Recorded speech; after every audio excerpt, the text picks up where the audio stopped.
Assalamualaikum warahmatullahi wabarakatuh teman-teman. Salam tandan berduri. Kembali berjumpa bersama channel Bekebun 78. Terima kasih Anda masih terus menyaksikan video-video yang kami sajikan ke hadapan Anda. Dan tentunya kami harapkan informasi yang kami sajikan ini dapat bermanfaat bagi Anda semua. Dan tentunya jika memang bermanfaat, kami harapkan Anda dapat mensubscribe channel Bekebun 78 untuk kemajuan channel Bekebun 78 ke depannya. Nah teman-teman, pada kesempatan hari ini kita akan membahas mengenai kandungan yang ada di dalam Ajinomoto ini, karena begitu banyak pertanyaan yang masuk yang masih meragukan bahwa Ajinomoto ini bisa menjadi pupuk tanaman, terutama bagi tanaman sawit.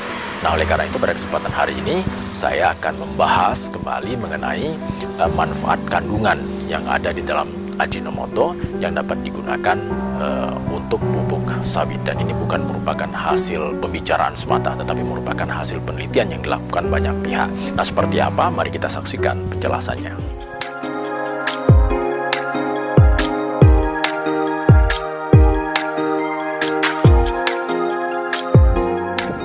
Jadi teman-teman, ide awal ini bermula dari sebuah penelitian ilmiah.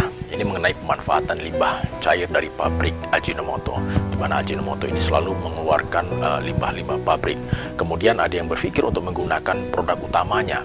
Memang jika kita melihat dari rumus kimia MSG itu C5H5NO4Na, terdapat atom nitrogen di dalamnya. Nah, nitrogen ini merupakan salah satu unsur yang penting bagi pertumbuhan tanaman. Kadar zat hijau daun atau klorofil ini dapat meningkat apabila asupan unsur hara makro, nitrogen dan kalium ini tercukupi.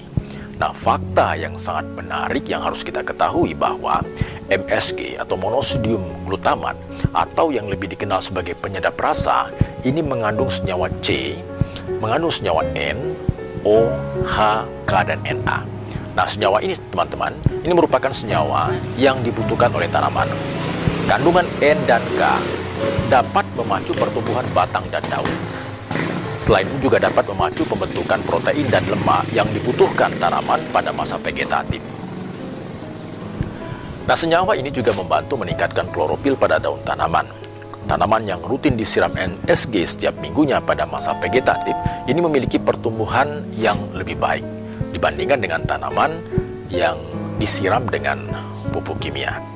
Nah, ini menurut para ahlinya teman-teman. Menurut Dr. Nated Syafruddin SPMP, calon guru besar di Universitas Syiah-Kuala maksud kami, bahwa natrium pada MSG ini mampu mencegah terjadinya resistensi air dan mencegah tanaman kekurangan air, terutama saat musim kemarau. Hal ini disebabkan karena MSG mampu mengoptimalkan kerja tanaman dalam penyerapan air. Kemudian aplikasi larutan MSG sebagai nutrisi pada tanaman ini dapat mempengaruhi proses awal munculnya bunga pada tanaman. Unsur natrium pada tanaman juga dapat memacu pembungaan pada masa vegetatif. Kemudian penelitian yang lain, Dr. Insinyur Toto Sujatmiko, M.Agri SC, pada jurnal Agrivita menyatakan bahwa pemberian MSG pada tanaman harus tepat dosis dan sasaran. Dosis MSG yang baik digunakan pada tanaman adalah 5 gram per liter air pada umur 2 minggu setelah pindah tanam. Pemberian dapat dikocor atau disemprot pada daun tanaman. Pemberian pupuk cair MSG harus dilakukan seminggu sekali sampai fase awal berbunga. Manfaat lainnya adalah dapat mengurangi pupuk kimia yang berlebihan. Nah, di daerah Aceh teman-teman, cara ini sudah diuji pada daerah Kabupaten Aceh Pidi. Pemberian MSG pada tanaman dapat meningkatkan pertumbuhan akar sehingga akar tanaman dapat menyerap unsur hara dan air yang terdapat jauh ke dalam tanah. Hal ini juga dapat menghindari terjadi penyakit kerdil pada tanaman. Dan pada penerapan tanaman sawit, kalau saya juga menggunakan MSG ini selama sebulan sekali untuk penerapan. Dan teman-teman, pemberian MSG pada tanaman juga dapat berfungsi sebagai pestisida sistemik bagi hama tikus. Menurut penelitian Gensberg et al. 2016, sel-sel darah putih pada tikus yang diberi makanan berupa tanaman yang telah disemprotkan MSG ini akan berubah menjadi sel kanker yang ganas, bahkan sampai menyebabkan cacat atau kematian. Penggunaan MSG yang berlebihan juga dapat berpengaruh pada pertumbuhan tanaman. Berlebihan menggunakan MSG dapat menyebabkan salinitas pada tanah, karena walau bagaimanapun bahan dasar dari MSG adalah garam. Oleh karena itu kita harus memperhatikan. Makanya kalau di kebun kita berusaha mengganti, ya, memberikan selah penggunaan MSG, kemudian kita lakukan dengan pupuk organik dan juga pupuk kandang. Nah teman-teman, selama ini monosim glutamat MSG atau yang dikenal dengan sebutan micin hanya sebagai penyedap rasa makanan, padahal ada manfaat untuk tanaman. Nah kalau kita merujuk, ini mungkin bisa di-share di Google atau di mana-mana, laman Why Farm It, micin dapat dimanfaatkan menjadi pupuk yang sangat bermanfaat untuk pertumbuhan tanaman, di mana kandungan nitrogen dan mineral yang tinggi pada micin ternyata dapat menutrisi dan membantu perkembangan tanaman. Micin juga banyak digunakan sebagai alternatif pupuk dengan harga yang murah.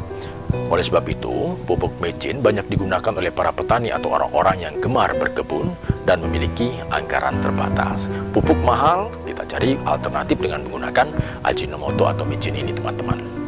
Nah, kemudian manfaat micin untuk tanaman berikutnya adalah manfaat micin untuk tanaman yang dihimpun dari berbagai sumber. Yang pertama adalah meningkatkan kesehatan tanaman.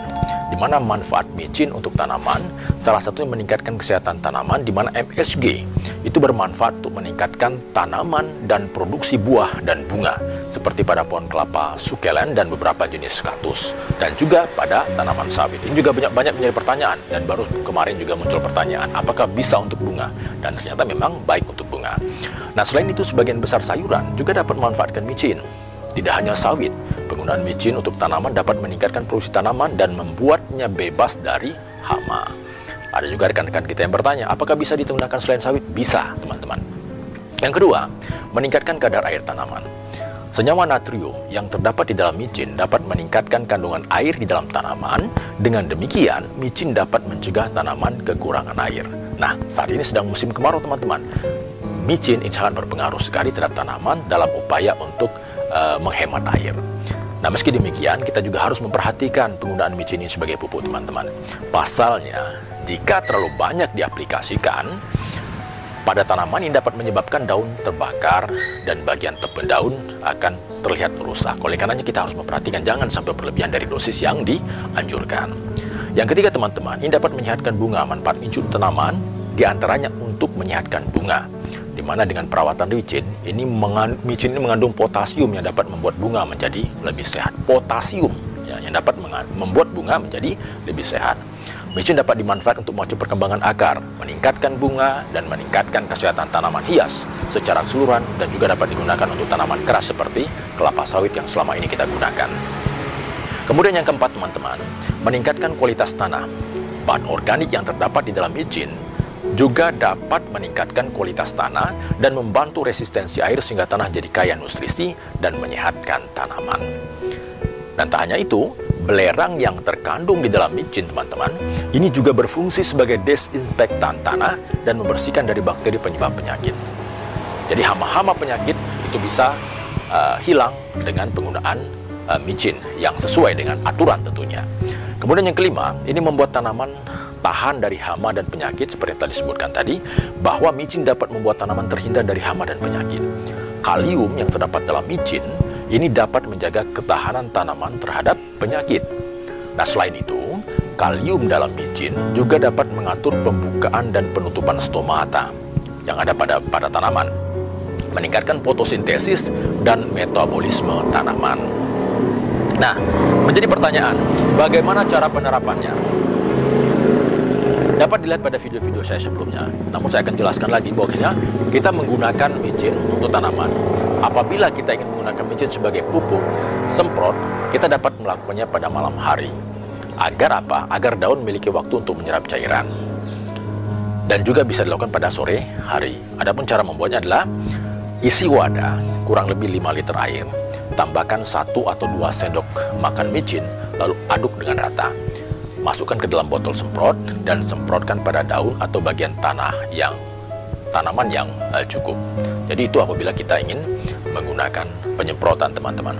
Tapi apabila kita ingin membuat dengan melarutkan, maka kita bisa siapkan 1 sendok micin sekitar 5 gram. Boleh kita campurkan seperti selama ini dengan NPK sebagai tambahan, sedikit saja. Kemudian kita larutkan dalam 1 liter air untuk kita aplikasikan ke dalam 1 pot. Ini bisa dilihat pada video-video saya yang lain. Sudah saya buatkan bagaimana videonya. Kemudian teman-teman dapat melihat seperti apa proses pembuatannya dan juga aplikasinya. Nah, kemudian teman-teman, apabila usianya di atas 10 tahun, bisa kita tambahkan menjadi 15 gram. Dengan micin yang harga Rp1.000, into 16 gram, itu bisa kita gunakan untuk yang 15 tahun. Bagaimana kalau yang di bawah itu, yang masih muda atau baru saja dipindah ke lahan? Nah, dapat kita gunakan micin yang dikurangi dari kadarnya, dari sekitar 2,5 sampai dengan 5 gram. Kita kurangi saja kadarnya. Jadi itu teman-teman, semoga bermanfaat. Terima kasih. Salam tandan berduri. Assalamualaikum warahmatullahi wabarakatuh.